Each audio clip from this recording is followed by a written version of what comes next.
আশির দশকের সেই ন্যাশনাল কোম্পানির ন্যাশনাল প্যানাসোনিক্স 565A মডেলটা। এখানে লেখা আছে ন্যাশনাল প্যানাসোনিক, ওইখানে আপনার মনোগ্রাম দেওয়া আছে ন্যাশনালের।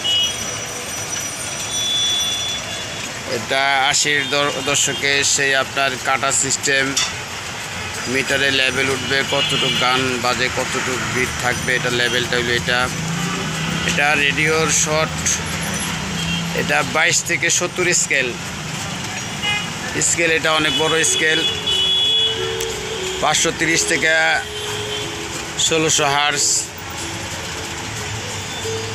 এটা 3 ব্যান্ড রেডিও। এটা এই অবস্থায় আছে, এটা এন্টিক হিসাবে জাল লাগে নিতে পারেন। এটা কোনো ভাঙ্গা টাঙ্গা নাই।